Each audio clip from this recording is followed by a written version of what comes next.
La pluie tombait en rafales sur les boulevards de Montmartre, transformant les pavés en miroirs brisés où se reflétait la fureur d'une nuit parisienne.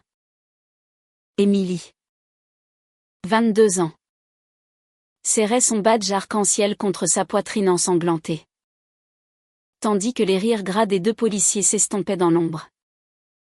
Leur violence gratuite encore imprégnée dans l'air humide. « Tu crois que ton petit ruban va nous faire peur ? Salope !» avait craché l'un d'eux avant de la frapper. Mais c'était son père. Pierre. Qui, tapi dans l'obscurité d'une ruelle adjacente, avait tout vu et qui, pour la première fois depuis sa retraite forcée des services secrets, sentait le sang de la revanche bouillir dans ses veines usées par trop de secrets. Émilie tituba jusqu'à l'hôpital Lariboisière. Ses lèvres tuméfiées murmurant des jurons étouffés contre le monde qui refusait encore d'aimer comme elle aimait, librement. Passionnément. Avec Sophie. Sa compagne l'attendait déjà dans la salle d'attente.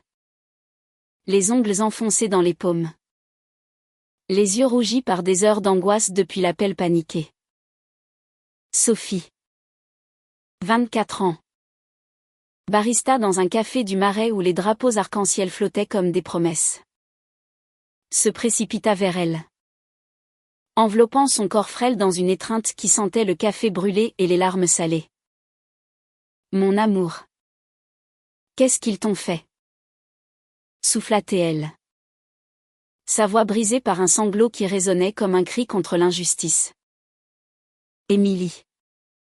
La tête contre l'épaule de Sophie. Sentit pour la première fois depuis l'attaque une chaleur qui chassait le froid de la peur, l'amour. Ce feu lesbien qui avait allumé leur histoire 2 ans plus tôt. Lors d'une manif pour les droits LGBTQ+ place de la République. Mais la nuit n'était pas finie. Pierre. 52 ans.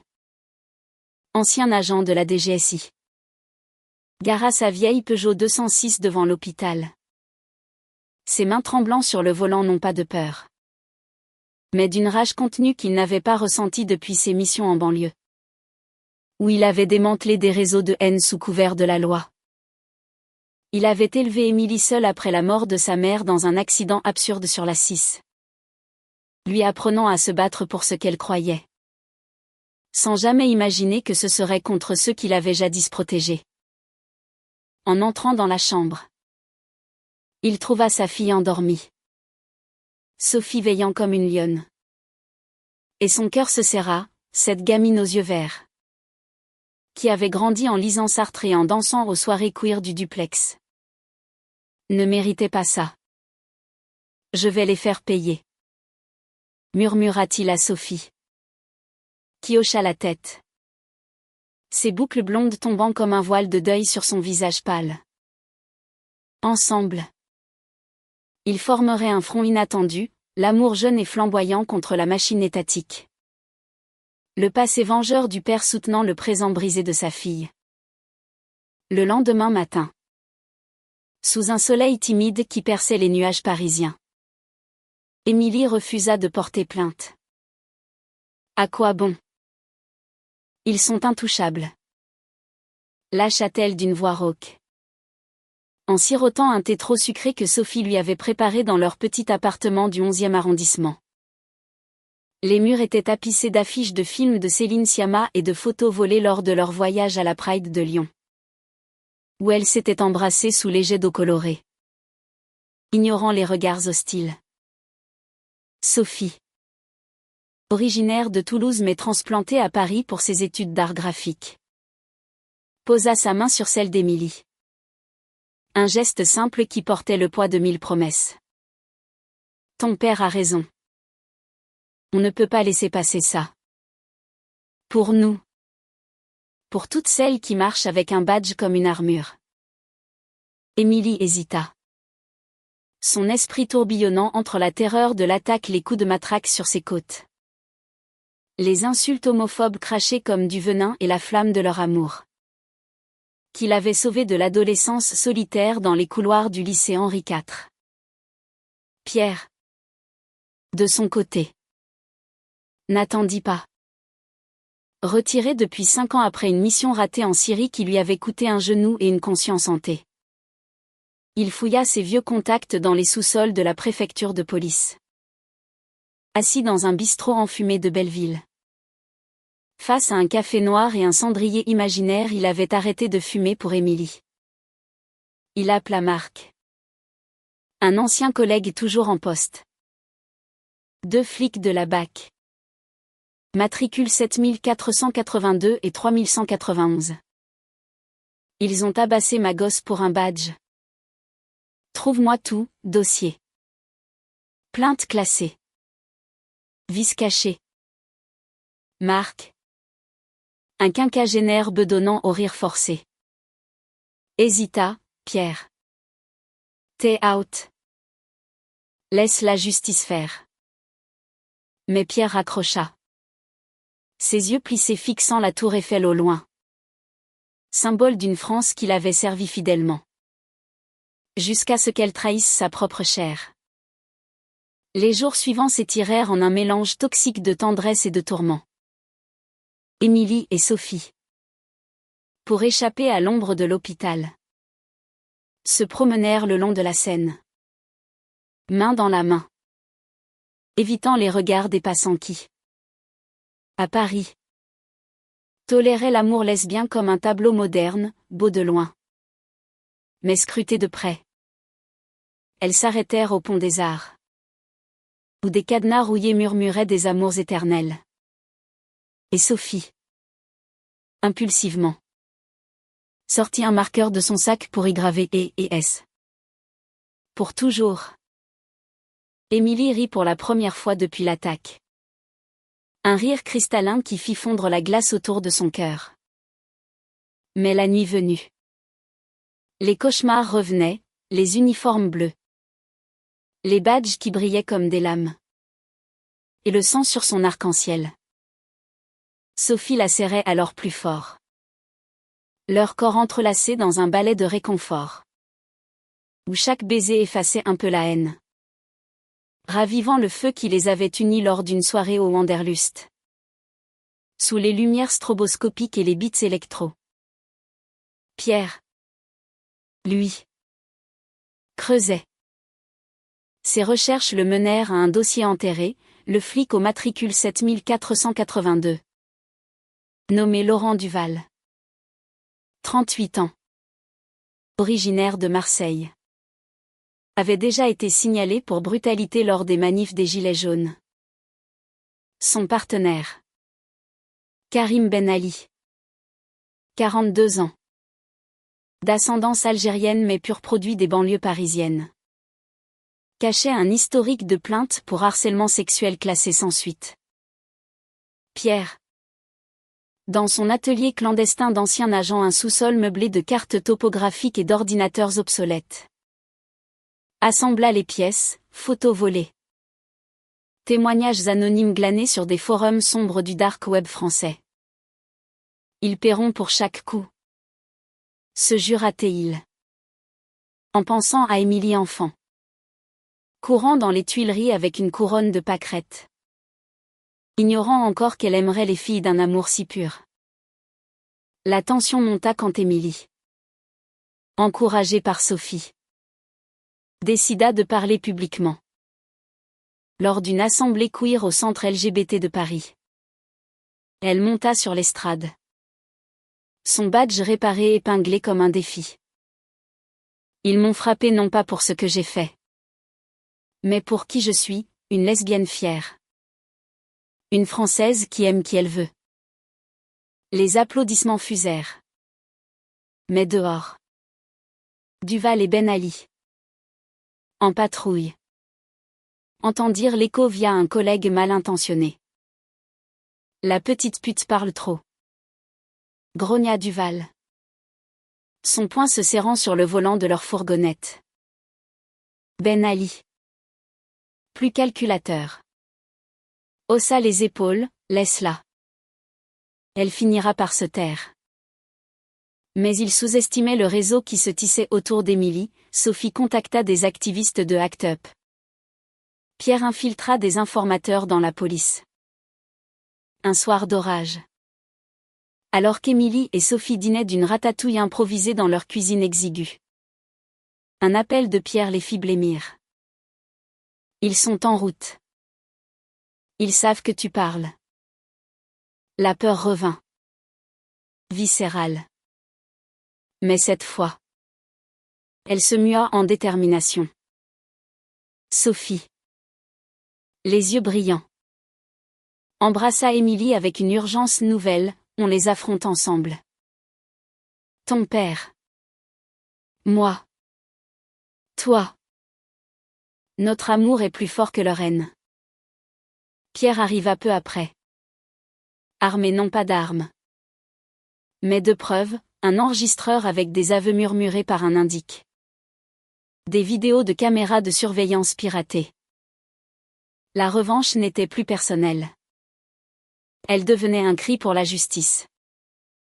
Un plaidoyer pour une France où l'arc-en-ciel ne valait pas un coup de matraque. La tempête hurlait dehors. Comme si Paris elle-même pleurait les blessures d'Émilie. Dans l'appartement, les trois formaient un triangle improbable, Pierre. Le roc usé par les tempêtes secrètes. Émilie. La flamme vacillante mais inextinguible. Sophie. Le lien doux qui tissait leur résilience.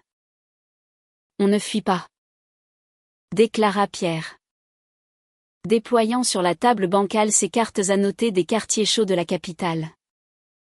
Émilie, encore marquée par les bleus violacés sur ses bras, toucha le badge arc-en-ciel qui pendait à son cou comme un talisman. Et si on les expose? Pas avec la violence, mais avec la vérité. Sophie, dont les doigts fins traçaient déjà des esquisses de tracts militants sur son carnet, hocha la tête, une campagne virale. Leurs visages partout. Leur sale secret. Mais la nuit apporta son lot de doutes. Allongés dans leur lit étroit, Émilie et Sophie se murmurèrent des souvenirs pour conjurer l'angoisse. Souviens-toi de notre premier baiser. Sous la pluie à la fête de la musique. Chuchota Sophie. Sa main glissant sous le t-shirt d'Émilie. Effleurant la peau chaude comme une caresse d'été. Émilie sourit dans l'obscurité. Revoyant ce soir de juin où la musique techno avait masqué leur cœur battant. Où l'amour lesbien s'était éveillé comme une fleur nocturne au milieu de la foule indifférente. Tu m'as sauvé avant même que je sache que j'avais besoin d'être sauvée. Leurs lèvres se trouvèrent. Tendres d'abord. Puis affamées. Un rempart contre le monde extérieur qui les guettait. Pierre, insomniaque, arpenta les rues sombres de Pigalle. Son imperméable claquant au vent. Il repensait à sa propre jeunesse. À ses amours fugaces dans les bars enfumés de Saint-Germain. Avant que le devoir ne l'engloutisse. Émilie était sa rédemption. Sa fille qui avait osé ce qu'il n'avait pas, aimé sans chaîne. Le lendemain, il confronta Marc au téléphone. J'ai les preuves. Une vidéo où Duval tabasse un manifestant trans en 2022. Classé accident. Marc jura. Mais promit un audit interne. Pierre savait que c'était un mensonge. La police protégeait les siens comme une meute. La campagne lancée par Sophie explosa sur les réseaux, badge arc-en-ciel. Avec des témoignages de victimes d'homophobie policière. Des dessins poignants d'Émilie anonymisés en guerrière arc-en-ciel. Paris s'enflamma, manif spontanée place de la Bastille. Où des centaines de LGBTQ+ brandissaient des badges comme des boucliers. Émilie, interviewée par France Inter, raconta d'une voix ferme, ce n'était pas un badge. C'était mon cœur qu'ils ont piétiné. Sophie, en coulisses, la serra contre elle. Fière de cette femme qu'elle avait choisie dans un océan de possibles. Duval et Ben Ali. Acculés. Ripostèrent par l'intimidation. Une nuit. Ils garèrent leur véhicule banalisé devant l'appartement, frappant à la porte avec une fausse convocation. Pierre, qui veillait, ouvrit. Son regard d'acier les clouant sur place. Vous touchez à ma fille. Et je vous enterre. Ben Ali. Le plus nerveux. Balbutia, on fait notre job. Mais Duval. Le brute au visage rougeau. Cracha, s'égouine comme elle mérite une leçon. Pierre enregistra chaque mot. Son pouls calme comme lors d'une exfiltration à Beyrouth. Le drama s'intensifia quand une fuite révéla l'identité d'Émilie. Des trolls en ligne la harcelèrent. Des messages haineux inondèrent son téléphone, retourne dans ton placard. Lesbienne. Sophie. Dévastée. Pleura dans les bras d'Émilie, j'ai peur pour nous. Leur amour. Testé par le feu. Se renforça dans l'intimité, des nuits où elles se racontaient des rêves d'avenir. Un mariage civil sous les cerisiers de Notre-Dame. Des enfants adoptés qui grandiraient libres. On est plus forte qu'eux, affirma Émilie, embrassant la cicatrice invisible sur l'âme de Sophie. Souvenir d'une enfance toulousaine où elle cachait ses premiers crushs pour des camarades de classe. Pierre accéléra sa vengeance. Avec l'aide d'un hacker freelance du 93. Il diffusa les dossiers sur un site miroir. Anonyme mais viral. Les médias s'emparèrent, Le Monde titra Homophobie dans les rangs, un scandale policier. Duval fut suspendu. Ben Ali mis en enquête. Mais la vraie confrontation vint lors d'une manif nocturne sur les Champs-Élysées. Émilie et Sophie marchaient en tête. Badge luisant. Quand les deux flics, en civil, surgirent de la foule. Masque baissé. Tu vas regretter. Petite. Siffla Duval, attrapant le bras d'Émilie. Pierre émergea de l'ombre. Un flash de son téléphone capturant la scène. Tandis que des activistes filmaient. La bagarre éclata, coup porté. Cris. Et au milieu. Sophie hurlant arrêtée. C'est de l'amour. Pas du crime. La police intervint. Mais trop tard, les vidéos firent le tour du monde. Émilie. À terre à nouveau mais entourée de bras solidaires. Leva les yeux vers son père, merci. Papa. Pierre. Essuyant du sang de sa lèvre. Murmura, pour toi. Toujours. Sophie. Agenouillée auprès d'elle. L'embrassa doucement. Scellant leur victoire dans un geste d'amour pur. Sous les flashs des smartphones et les applaudissements d'une foule en liesse. Pourtant, le calme n'était qu'illusion. Duval, libéré sous caution, jura de se venger. Il pista Sophie jusqu'à son café du Marais, la coinçant dans l'arrière-boutique. Dis à ta copine d'arrêter. Ou c'est toi la prochaine. Sophie, tremblante mais intrépide, activa l'alarme silencieuse. Son cœur battant la chamade. Pierre, alerté par un texto codé, déboula comme un fantôme. Plaquant Duval contre le mur, touche à une mèche de ses cheveux. Et je te fais disparaître comme en 2015 à Molenbeek. Les services internes, ébranlés par le scandale, arrêtèrent Duval sur le champ. Ben Ali suivant de près. Émilie, dans les bras de Sophie, pleura non de douleur, mais de libération. Leur amour, forgé dans le drama, émergeait plus lumineux. Un témoignage vivant que l'arc-en-ciel survivait aux orages. Pierre, regardant sa fille rayonner, sut que sa revanche n'était pas destruction, mais renaissance, pour une France où l'amour lesbien n'était plus une cible, mais un droit inaliénable. Les semaines suivantes furent un tourbillon de procès et de guérisons.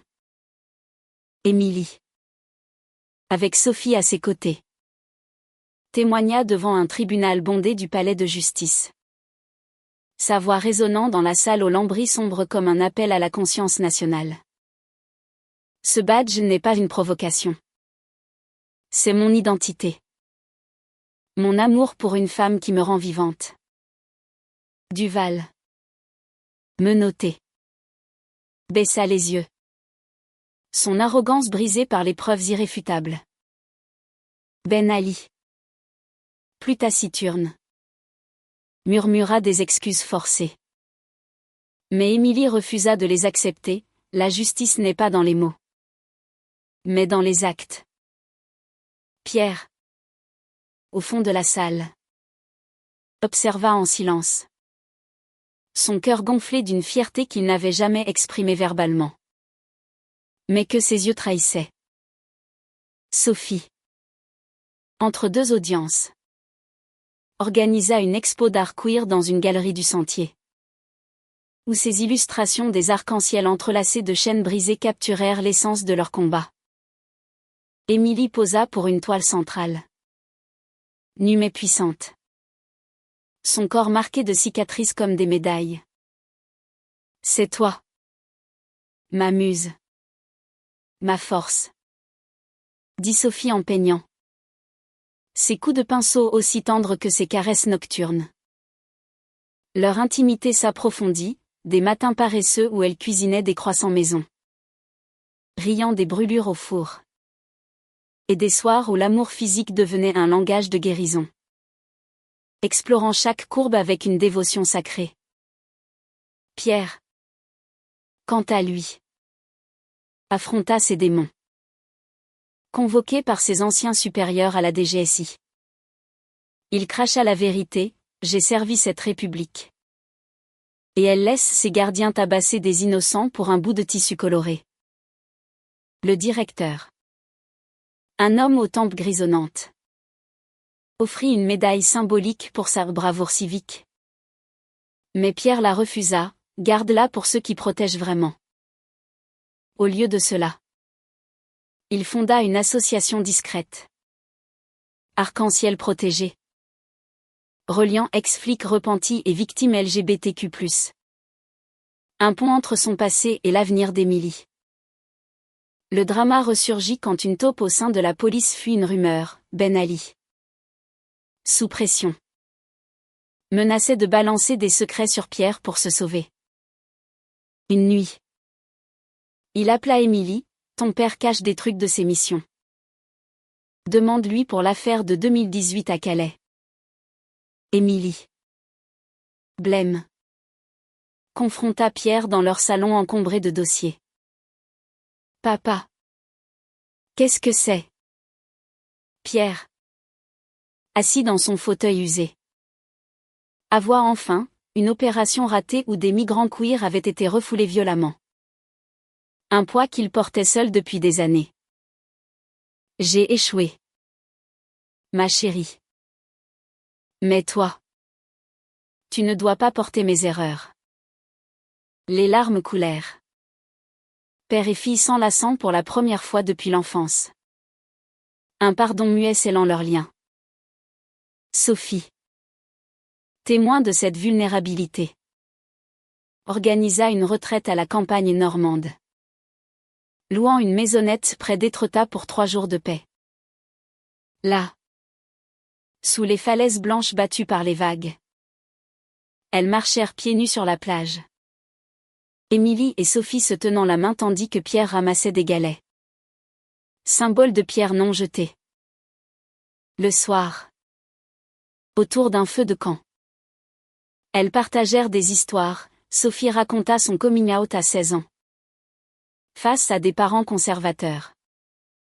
Émilie, ses premiers doutes au lycée. Pierre, Un amour perdu dans les années 90. Un homme rencontré dans un bar militaire. Un secret enterré par la peur. L'amour n'a pas de genre. Pas de badge. Conclut-il. Et pour la première fois, Émilie vit son père non comme un héros, mais comme un homme brisé et reconstruit. De retour à Paris. La victoire judiciaire arriva, Duval écopa de 3 ans ferme pour agression homophobe. Ben Ali de 2 avec sursis. Et une réforme fut promise pour la formation antidiscrimination dans la police. Émilie. Lors d'une conférence TEDx à la Sorbonne. Parla d'amour résilie, mon badge est une arme de paix. Forgée dans la douleur. Mais aiguisée par l'amour de Sophie et la force de mon père. La salle ovationna. Et backstage. Sophie l'embrassa avec une passion qui fit taire les applaudissements lointains. Mais le vrai climax émotionnel vint lors de la Pride 2026. Un an après l'attaque. Émilie et Sophie. En tête du char arc-en-ciel. Dansaient au son de Y. M. C. A. Remix et queer. Leurs corps enlacés comme une déclaration vivante. Pierre. Marchant à leur côté en chemise ouverte malgré son âge. Brandissait une pancarte, Père pour l'amour libre. La foule rugit. Et pour un instant. Paris fut un havre où l'homophobie n'était qu'un fantôme chassé par les couleurs. Émilie. Essoufflée. Murmura à Sophie, c'est nous qui avons gagné. Et dans ce baiser public. Sous les confettis. Leur amour lesbien s'épanouit. Preuve que la vengeance du père avait libéré non seulement la justice, mais des cœurs enchaînés. Pourtant, des ombres persistaient. Une lettre anonyme arriva chez Pierre, tu as gagné la bataille. Mais la guerre continue. Il la brûla. Mais alerta ses contacts. Sophie. Enceinte par insémination, un rêve partagé avec Émilie. Sentit une peur nouvelle, pour leur futur enfant. Pour une famille queer en France encore fragile. Émilie. Sentant son ventre arrondi sous sa main. Jura, on le protégera. Comme papa nous a protégés. Leur nuit fut un sanctuaire d'amour. Où le drama cédait à la tendresse. Corps et âme entrelacés dans une danse éternelle. Pierre. Observant de loin. Sourit enfin vraiment. Sa vengeance n'avait pas été sanglante. Mais transformative, une France un peu plus juste. Un amour un peu plus fort. Et dans le silence de l'aube, il sut que l'héritage qu'il laissait n'était pas de secret, mais d'espoir. L'été 2026 enveloppa Paris d'une chaleur moite. Comme si la ville exhalait le soulagement d'un scandale clos. Émilie. Désormais icône malgré elle. Jonglait entre son job de graphiste freelance et les invitations à des panels sur l'homophobie systémique. Sophie. Rayonnante avec ses 6 mois de grossesse. Continuait ses expos. Ses toiles explorant maintenant la maternité queer, des ventres arrondis sous des arcs-en-ciel. Des familles recomposées défiant les normes. Notre bébé sera un petit militant. Plaisantait-elle. En caressant son ventre où battait un cœur minuscule. Fruit de leur amour et d'une clinique belge discrète. Pierre s'était réinventé en mentor discret pour l'association. Formant de jeunes flics réformés à reconnaître leurs biais. Lors d'une session dans un centre communautaire du 18e. Il raconta l'attaque d'Émilie sans phare, j'ai vu ma fille saigner pour un symbole d'amour. Ne laissez pas ça arriver. Les recrues. Une mixité d'origine, un Algérien de Bondy. Une Bretonne de Brest. Écoutait. Ému. Et Pierre sentit pour la première fois que son passé servait un avenir meilleur. Mais le passé rattrapa Émilie lors d'une soirée au Queen. Club iconique du lesbien parisien. Dansant collé à Sophie. Elle aperçut une silhouette familière, une ancienne amie du lycée. Claire. 23 ans. Aux cheveux courts teints en bleu et au sourire complice. Émilie. J'ai suivi ton histoire. T'es une héroïne. Les vers s'enchaînèrent. Les rires fusèrent. Et pour un instant, Émilie oublia les cicatrices. Sophie. Compréhensive. Dansa avec une amie. Mais un pincement de jalousie la traversa quand elle vit Émilie et Claire rire d'un souvenir partagé, un baiser volé à 17 ans.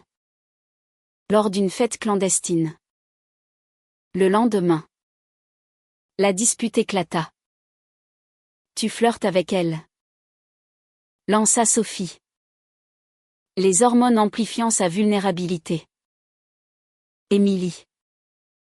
Blessée. Rétorqua, c'est mon passé. Pas une trahison. Toi. Tu es mon présent. Mon futur. Le père de notre enfant. Les mots volèrent comme des éclats de verre.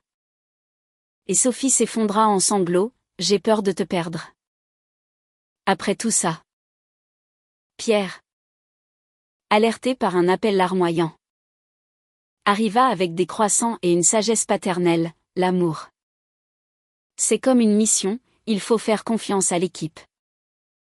Assises autour de la table. Elles se réconcilièrent dans une étreinte collective. Émilie murmurant à Sophie, tu es ma seule. Toujours. Le drama familial s'entremêla à une menace nouvelle. Duval. Libéré pour bonne conduite. Contacta Ben Ali via un burner phone, on finit le boulot. La lesbienne et son bâtard. Ben Ali. Rongé par la culpabilité. Hésita mais céda. Son passé de violence le rattrapant. Ils planifièrent une visite au café de Sophie. Mais Pierre, flairant le danger via un informateur, installa des caméras. La nuit fatidique. Alors que Sophie fermait boutique. Les deux ex-flics surgirent. Masqués. Où est ta salope? Grogna Duval. Sophie. Protégeant son ventre. Activa l'alarme, vous ne toucherez pas à ma famille. Pierre déboula avec des renforts, 2 ex-collègues loyalistes et un groupe d'activistes queer armés de téléphones. La confrontation fut chaotique, cris. Bousculade. Et une course-poursuite dans les ruelles du Marais. Émilie. Arrivée en urgence. Trouva Sophie saine et sauve. Et dans l'adrénaline. Elles s'embrassèrent sauvagement. Un baiser de survie chargé d'amour primal. Duval fut plaqué au sol par Pierre. Qui murmura, c'est fini pour toi. Ben Ali. Se rendant. Avoua tout, les menaces. Les complicités internes. Les arrestations suivirent. Scellant leur défaite. Au milieu du chaos. Sophie accoucha prématurément d'une petite fille. Louise. Aux yeux verts comme Émilie. Dans la maternité de Port-Royal. Entourée de ballons arc-en-ciel. Elles pleurèrent de joie. Pierre. Tenant le bébé avec des mains tremblantes. Promis, je veillerai sur vous. Comme un ange gardien un peu rouillé. L'amour lesbien d'Émilie et Sophie s'élargit en une famille. Un témoignage que la drama forgeait non la destruction. Mais la beauté. Paris. En automne. Se para de feuilles d'or. Et lors d'une cérémonie honorifique à l'hôtel de ville. Émilie reçut une médaille pour courage civique. Sophie. Louise dans les bras. Et Pierre à ses côtés. Elle parla, ce n'est pas ma victoire. C'est celle de l'amour qui défie la haine. La foule applaudit. Et dans ce moment, la valeur humaniste triompha, une France où le badge arc-en-ciel n'était plus une cible, mais un phare. Pourtant, des échos persistaient. Une nouvelle affaire d'homophobie policière fit les gros titres, rappelant que la lutte continuait. Émilie, avec Sophie, lança un podcast. Amour arc-en-ciel. Partageant des histoires de résilience queer. Pierre contribua anonymement. Sa voix grave narrant des leçons de vengeance juste.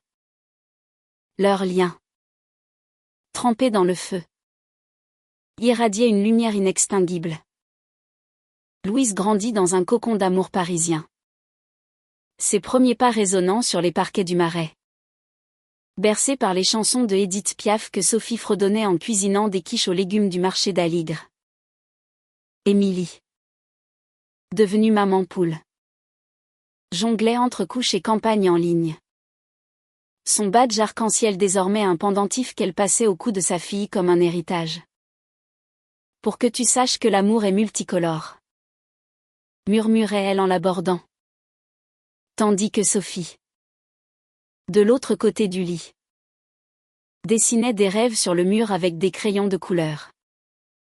Pierre, grand-père inattendu, se surprit à pousser la balancelle au Luxembourg. Racontant à Louise des histoires édulcorées de ses aventures, papa était un super-héros qui attrapait les méchants. Mais les ombres du passé planaient. Une lettre de Ben Ali. Depuis sa cellule de Fresnes. Arriva, j'ai changé. Laisse-moi témoigner contre les pourris restants.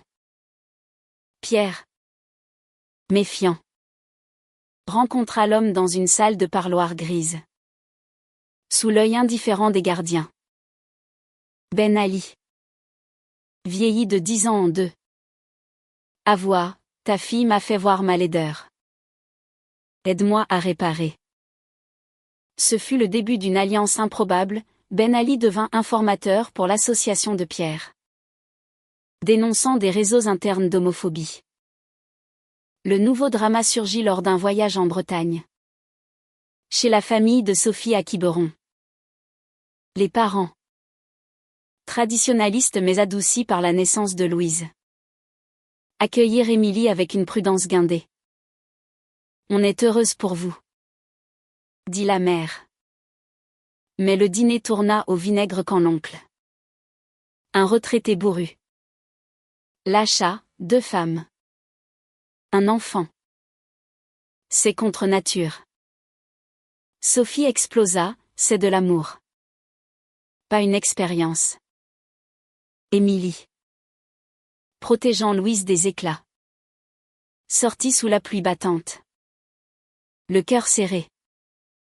Pierre, resté à Paris, reçut l'appel et sauta dans le TGV, je viens.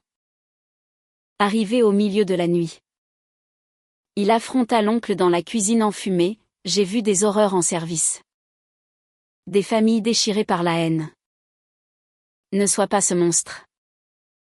L'homme, désarçonné par cet inconnu imposant, s'excusa platement.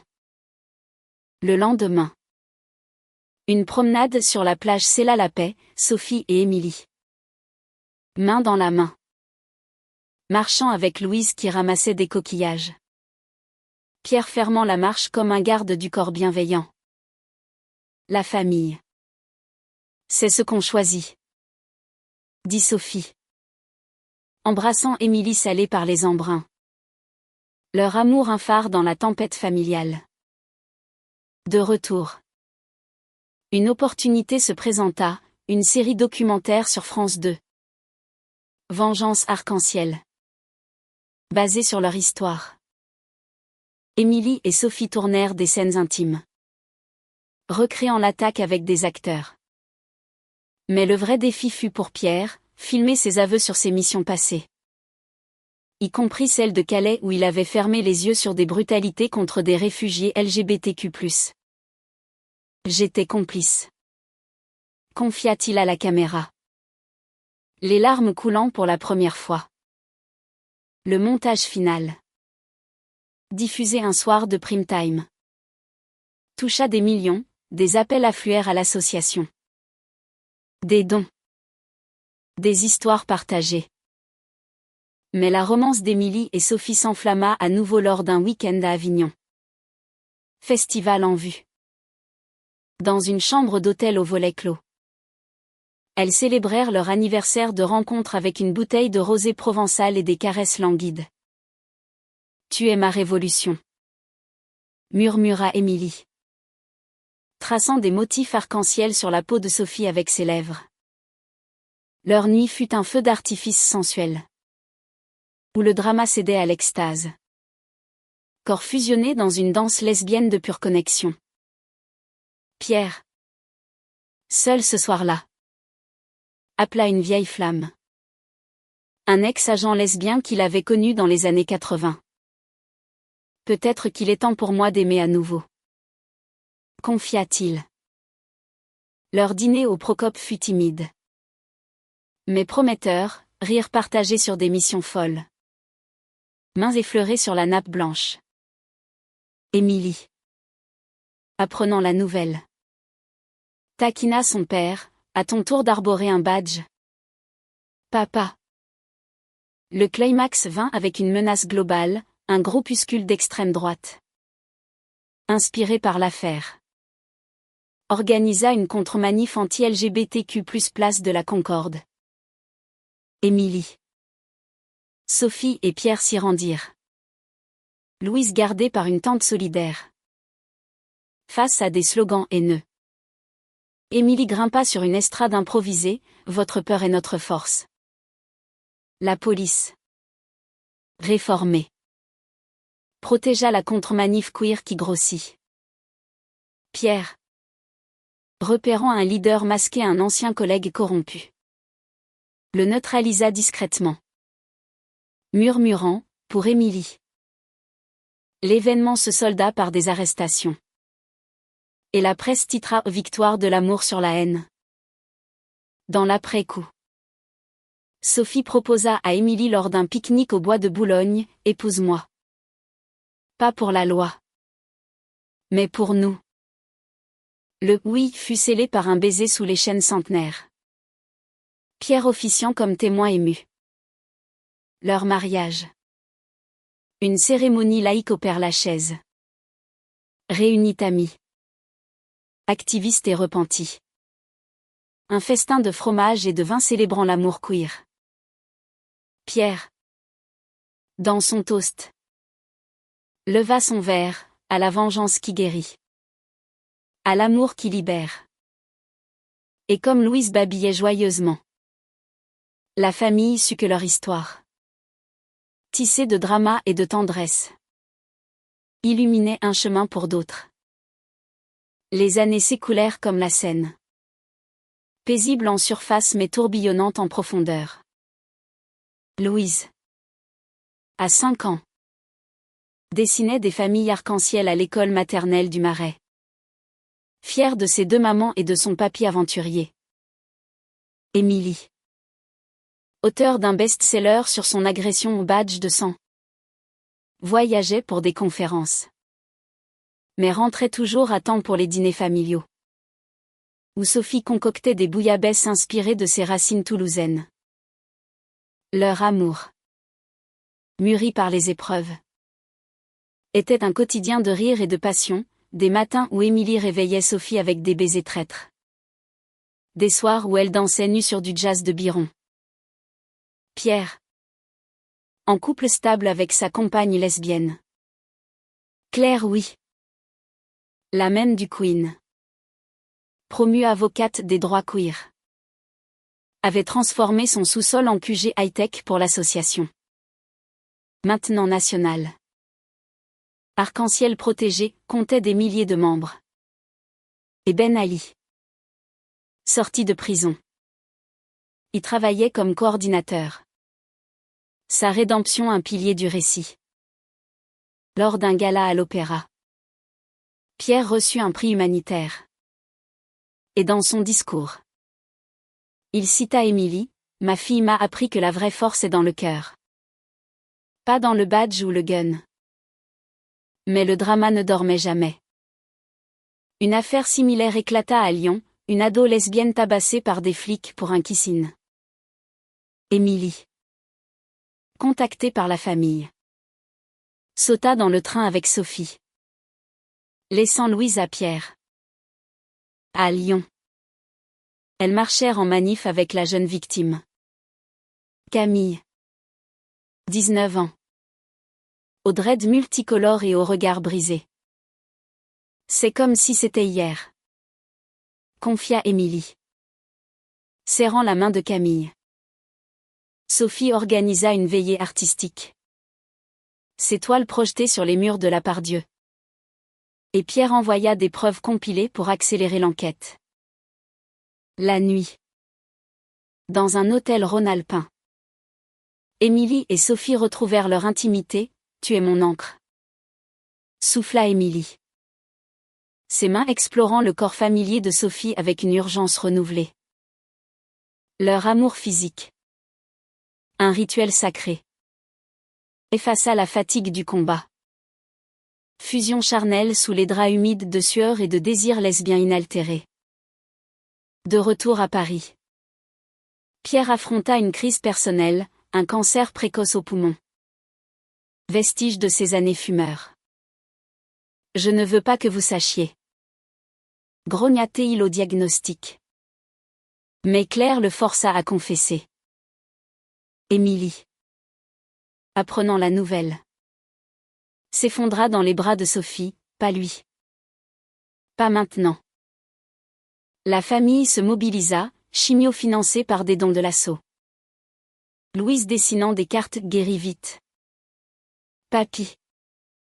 Pierre, amaigri mais combatif, murmura à Émilie, « J'ai survécu à pire.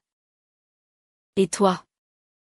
Tu m'as donné une raison de lutter. » Le traitement fut un calvaire, nausée. Nuit blanche. Mais Claire veillait. Son amour un baume. Sophie, enceinte à nouveau d'un garçon via donneur, partagea sa force, on est des guerrières. Émilie, entre visite à l'hôpital et soins à Louise, écrivit une lettre ouverte dans l'IB, « Mon père. Héros discret. Paie le prix de la justice. Soutenez les invisibles. » Les fonds affluèrent. Et Pierre, en rémission partielle, assista à l'échographie du petit frère, un autre combattant dans la famille. Le vrai test vint lors d'une audience nationale sur la réforme policière, où Émilie témoigna aux côtés de Camille et d'autres victimes.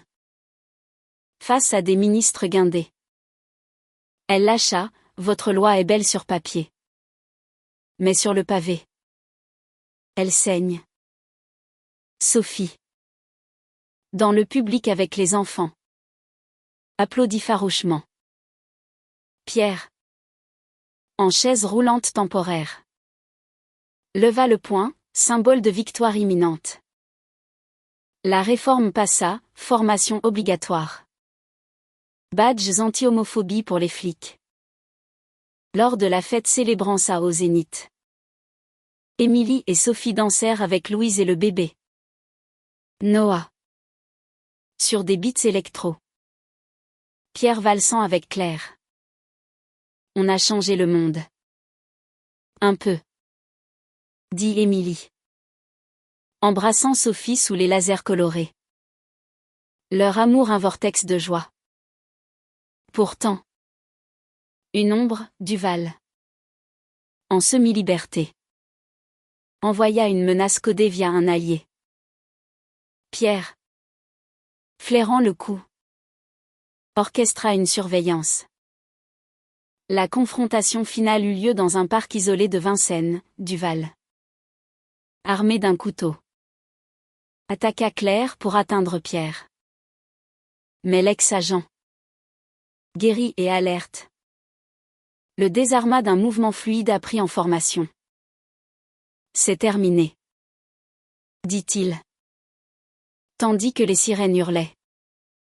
Duval, arrêté pour de bon, murmura, vous avez gagné. Dans l'après, la famille se réunit pour un barbecue au bord de la Marne, rire. Saucisses grillées. Louise et Noah jouant dans l'herbe. Émilie. Sophie enlacée. Regardèrent Pierre, ta vengeance nous a tous sauvés. Et sous le soleil couchant, l'humanisme triompha, amour lesbien. Pardon. Justice un legs éternel. À 10 ans, Louise était une tornade aux cheveux châtains comme Émilie. Passionnée de foot et de droits humains. Inscrivant son équipe Arc-en-Ciel Junior dans des tournois mixtes. Noah, à 5 ans, héritait du tempérament artistique de Sophie. Barbouillant des fresques murales sur les murs de leur maison rénovée à Montreuil. Émilie, maintenant directrice d'une ING queer, voyageait moins. Privilégiant les racines, des dimanches au parc de la Villette. Où elle et Sophie, main dans la main grisonnante, regardaient leurs enfants courir. Fiers d'une famille bâtie sur les ruines du drama. Pierre, rétabli, avait épousé Claire lors d'une cérémonie champêtre en Normandie. Entouré de la tribu élargie. À 65 ans, il écrivait ses mémoires. Ombre et arc-en-ciel. Un best-seller discret qui humanisait les services secrets et plaidait pour l'inclusion. Ben Ali, devenu allié fidèle, co-animait des ateliers avec lui. Sa barbe poivre et celle masquant un passé effacé par la rédemption. Le nouveau chapitre dramatique s'ouvrit avec une affaire internationale, des flics français impliqués dans un réseau d'homophobie transfrontalière. Liés à des extrémistes belges. Émilie, contactée par Interpol via son ING, plongea dans l'enquête. Sophie gérant le front domestique avec une férocité maternelle. Sois prudente, murmura-t-elle lors d'une nuit passionnée. Leur corps se retrouvant après des semaines de tension. Un rappel que leur amour lesbien était le carburant de tout. Émilie, haletante. Promis, pour toi. Pour les enfants. Je reviens toujours. Pierre, flairant l'opportunité de clore son cercle, rejoignit l'équipe incognito. Ses contacts européens ravivés. À Bruxelles. Lors d'une filature pluvieuse. Il reconnut un visage, un ancien mentor corrompu. Impliqué dans l'attaque originelle. La confrontation dans un café enfumé fut électrique, tu m'as trahi jadis. Et maintenant? Tu protèges ces déviants? Cracha l'homme. Pierre. Calme. Activa un enregistreur, non. Je protège la France que j'aime. L'arrestation suivit. Un coup de maître qui démantela le réseau. Mais le coût personnel fut élevé. Émilie, stressée, fit une crise d'angoisse lors d'une audience à la Cour européenne des droits de l'homme à Strasbourg. Sophie, accourant avec les enfants, la trouva effondrée dans un couloir, j'ai peur de ne pas suffire. Leur réconfort fut un week-end volé en Alsace. Vignoble doré et chambre d'hôtes romantiques. Où elles redécouvrirent leur flamme, promenade main dans la main. Dîner aux chandelles. Et nuit où l'amour physique effaçait les ombres. Lèvres et doigts tissant des promesses éternelles. Louise, adolescente en herbe, affronta son propre drama, un crush lesbien au collège. Moquée par des camarades. Émilie, conseillant avec tendresse, raconta son histoire. L'amour attire les orages, mais il les traverse. Sophie organisa un atelier d'art queer à l'école, transformant la moquerie en dialogue. Pierre, grand-père sage, offrit à Louise un badge vintage, porte-le fièrement. Comme ta maman.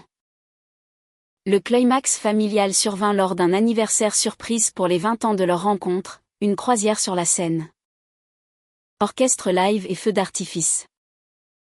Émilie, émue, renouvela ses vœux à Sophie, tu es ma lumière dans tous les badges du monde.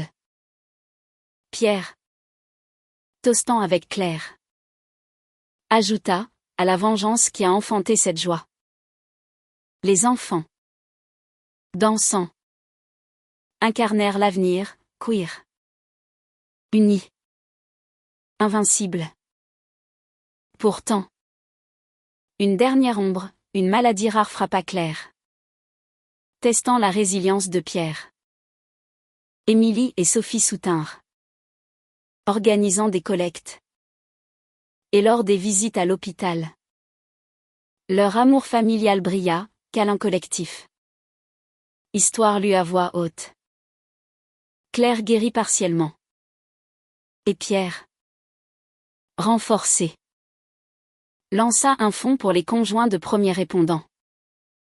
Dans ce tableau, la valeur humaniste rayonnait, le pardon à Ben Ali lors d'une rencontre émouvante, où il pleura en tenant Noah. Les manifs victorieuses pour des lois pro-LGBTQ+. L'amour d'Émilie et Sophie.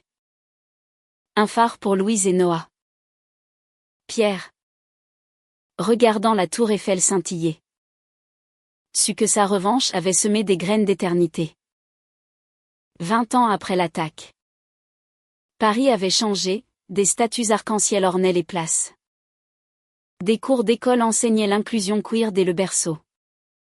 Émilie, 42 ans, dirigeait une fondation internationale. Son bureau au cœur du marais tapissé de photos Sophie et elle. Jeune et rebelle. Louise, avocate en herbe défendant des droits LGBTQ+ à Amsterdam. Noah, musicien militant dont les chansons électro-queer cartonnaient à Berlin. Leur amour, un arbre centenaire, avait résisté aux saisons, des rides partagées. Des cheveux argentés entrelacés lors de nuits encore passionnées. Où Sophie murmurait « Je t'aime » contre la peau familière d'Émilie. Pierre, à 72 ans, retraité serein avec Claire, vivait en petite maison provençale, écrivant des romans policiers inspirés de sa vie best-seller où des ex-agents vengeaient des injustices amoureuses. Ben Ali, oncle honorifique, visitait souvent. Ses enfants jouant avec les petits-enfants d'Émilie dans des barbecues multiculturels. Tu m'as sauvé, disait-il à Pierre. Et l'ex-agent répondait, non. C'était ma fille. Le drama final. Doigt amer. Frappa quand Louise, 15 ans lors de l'attaque originelle mais maintenant 35, annonça son coming out trans, je suis un homme. Et je m'appelle Lucas. Émilie et Sophie. Après un instant de surprise. L'enlacèrent, tu es parfait. Toujours. Pierre, ému aux larmes, offrit un nouveau badge, arc-en-ciel infini. Symbole d'amour fluide. La famille se mobilisa pour la transition, thérapie. Hormones. Et une manif fière où Lucas parla. Sa voix résonnant comme un écho d'Émilie jadis. Sophie, grand-mère vibrante, organisa une expo Génération Arc-en-Ciel. Toile reliant passé et futur. Noah composa la bande-son. Un hymne lesbien trans qui devint viral. Pierre, écrivant l'avant-propos du catalogue. Nota, l'amour n'a pas de fin. Il se réinvente. Le vrai bouquet final fut un pèlerinage à Montmartre. Là où tout avait commencé. Sous la pluie fine d'octobre. Émilie. Sophie. Pierre. Claire. Lucas. Noah et les arrière-petits-enfants, oui. Louise avait fondé sa propre famille queer, déposèrent des fleurs au pavé marqué d'une plaque commémorative, ici. L'amour a vaincu la haine. Émilie. Serrant la main de Sophie. Murmura, on a réussi. Pierre. Le regard vers le Sacré-Cœur. Ajouta, et ça continue. Leur histoire. Contée dans des livres. Films. Podcasts. Inspirait des générations, une France où le badge arc-en-ciel était un droit. Pas un risque. L'amour lesbien d'Émilie et Sophie. Semence de tout. Fleurissait en un jardin humaniste kitsch. Drama. Romantique. Mais profondément signifiant. Pierre. Dans ses derniers mots avant de s'endormir paisiblement. Souris, vengeance accomplie. Et ainsi.